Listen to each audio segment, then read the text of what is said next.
বেঁধে রাখ বলছে কোথায় কি আছে বলি দে, কোথায় কি আছে বল, স্বর্ণ কোথায় রাখছো, টাকা কোথায় রাখছো। আমার হাজবেন্ডকে মারছে, আমার ছেলেদেরকে মারছে, প্রচুর মারছে।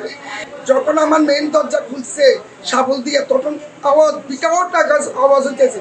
তখন আমি ঘুরতে ঘুরে এই কে কে কে বলছি, এর সাথে বলছে দৌড়ি আসি আমার রুমে, 3টা আসি দাঁড়িয়ে রয়েছে চাইনিজ স্কুল দিয়ে এভাবে তলে শালি কথা বলবি না, মশারির ভিতরে যেভাবে আছে এভাবে বসে থাকে, অস্ত্রের মধ্যে জিম্মি করেছে। তখন আমাদের মুখ বেঁধে নেয়, হাত বাঁধে নেয় সবাই।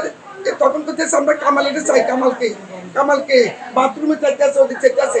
তখন আমাদেরকে আমার আল্লাহর মধ্যে যত কাপড় ছিল সবগুলো দিয়ে আমাদের গামছাটা সব বাড়িতে পিছন দিয়ে হাত বেঁধে রাখছে। বেঁধে রাখ বলছে কোথায় কি আছে বলি দে, কোথায় কি আছে বল, স্বর্ণ কোথায় রাখছো, টাকা কোথায় রাখছো। আমার হাজবেন্ডকে মারছে, আমার ছেলেদেরকে মারছে, প্রচুর মারছে। কি কি নিয়ে গেছে আপনাদের এখানে জিম্মি করে? টাকা দিছে 7 লাখ, আর স্বর্ণ দিছে 4 ভরি, সবকিছু নিয়ে যায়, মোবাইল নিয়ে গেছে সবগুলো। জিম্মি করে পুরো একটা সাউন্ড করতে পারছে, সাউন্ড করলে তোদেরকে শেষ করে দেবো। আনুমানিক কজন হবে ওরা? ওরা 6 জন, ঘরে ঢুকছে 6 জন, বাইরে 2 জন। 6 জন সবাই হাফ প্যান্ট পরা, মুখে কালো কাপড় পরা, উপরে কালো কাপড় পরা, মুখোশ ছিল। তখন এগুলো আমাদেরকে বলছে আমাদেরকে তাকাবি না, চাদর দিয়ে আমাদেরকে ঢেকে রাখছে, মুখে কোনো শব্দ নাই, আমাদের সব কাপড় ঢুকাই। তারপরে স্যার আমাদেরকে যাওয়ার সময় বলছে তোরা একটা সাউন্ড করবি না যাওয়া পর্যন্ত, যদি সাউন্ড করিস তোদেরকে গুলি করে শেষ করে দিচ্ছে। আসছে কিংবা দেব জানি না, যাওয়ার সময় 3 দিন আওয়াজ করছে, দিকেই চলে গেছে। আমাদের যেভাবে হোক আমাদের তদন্ত করি, আমরা এটার বিচার চাই। আমার সবকিছু আমরা তদন্ত করি, বাই করি ভাই।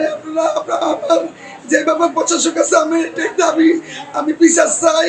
দূরে যায় হাতটা সব পিছনে বেঁধে ফেলছে, বেঁধে আমার চোখ টোক সব ডেকে ফেলছে, মাথাটা সব ডেকে বসা রাখছে, বাবারে বসা রাখছে ডেকে, মাটার সবাই হাত টাত বেঁধে বসা রাখছে, বলেছে যা ঘরে যা আছে সব দে, তো ওদের কিছু করবো না, যা আছে আলমারি টালমারি হইতে শুরু করে সব কিছু তল্লাশি করে যা পাইছে, টাকা পয়সা যা পাইছে, স্বর্ণ অলংকার সব নিয়ে গেছে। আমার হাতে ডান হাতে আঘাত করছে, হ্যাঁ আঘাত করছে। তারপর আমার বাবারে ঘুষি দিছে, ঘুষি দিয়া তার থাবড় থাবড় দিয়া এই চুপ করে থাক, বসে থাক ইয়া করে, তারপরে সব নিয়ে তারপরে সবাই বাইরে গেট দিয়ে বাইরে চলে গেছে।